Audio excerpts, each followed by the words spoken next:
Assalamualaikum warahmatullahi wabarakatuh.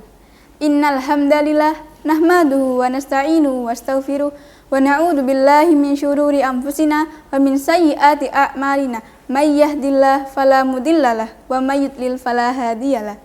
Asyhadu an la ilaha illallah wa asyhadu anna Muhammadan abduhu wa rasuluh. Pertama-tama, marilah kita panjatkan puja dan puji syukur kita kepada kehadirat Allah Subhanahu wa taala yang mana telah memberikan kita kesehatan sehingga kita masih diberi kesehatan sampai detik ini. Kedua, tak lupa juga sholawat serta salam selalu kita haturkan kepada junjungan kita Nabi Allah Nabi Muhammad SAW, yang mana beliau telah menuntun kita dari zaman kegelapan menuju zaman yang terang benderang, yaitu ad-dinul Islam.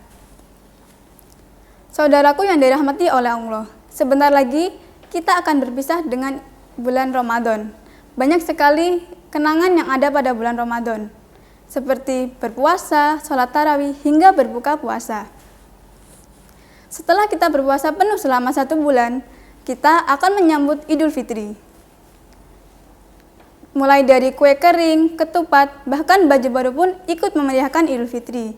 Tetapi, apakah kita sudah tahu makna Idul Fitri yang sebenarnya?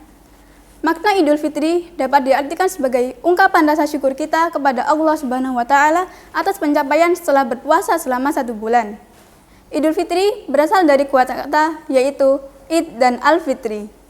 Id secara bahasa berasal dari kata a'adda ya'uddu yang artinya kembali.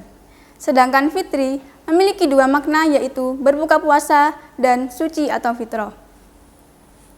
Saudaraku, ada beberapa amalan yang sunnah dilaksanakan ketika Idul Fitri. Antara lain, pertama, Idul Fitri disambut dengan kegembiraan.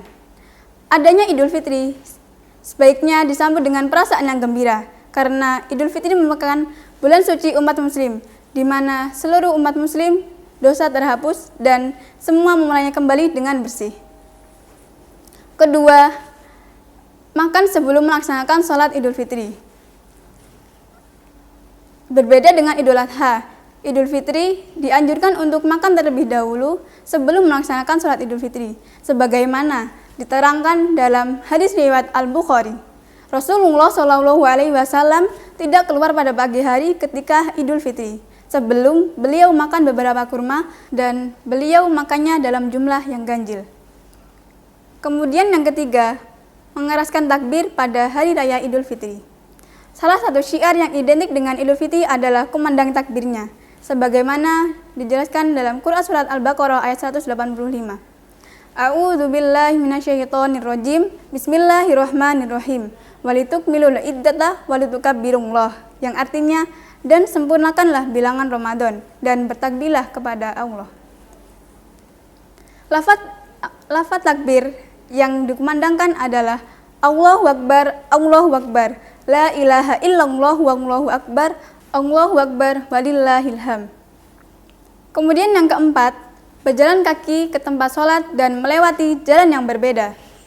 Saat mendatangi tempat sholat, kita dianjurkan untuk berjalan kaki. Kemudian untuk pulangnya, kita disunahkan untuk melewati jalan yang berbeda. Sebagaimana dijelaskan pada hadis riwayat Al-Bukhari. Dahulu Rasulullah SAW berjalan kaki melewati jalan yang berbeda untuk pergi dan pulangnya. Kemudian yang kelima, melaksanakan sholat Id. Selanjutnya, disunahkan untuk melaksanakan sholat Id pada matahari terbit hingga meninggi. Sholat ini terdiri dari 2 rakaat. Tata cara sholat Id sendiri dijelaskan pada hadis riwayat Abu Daud. Rasulullah SAW dahulu pada hari raya bertakbir. Pada rakaat pertama terdapat 7 kali takbir. Dan pada rakaat kedua terdapat 5 kali takbir. Kemudian setelah selesai sholat, dilanjutkan dengan khutbah. Saudaraku yang dirahmati oleh Allah, makna Idul Fitri dapat digambarkan sebagai kembalinya seseorang kepada keadaan suci dari segala dosa, kesalahan maupun keburukan.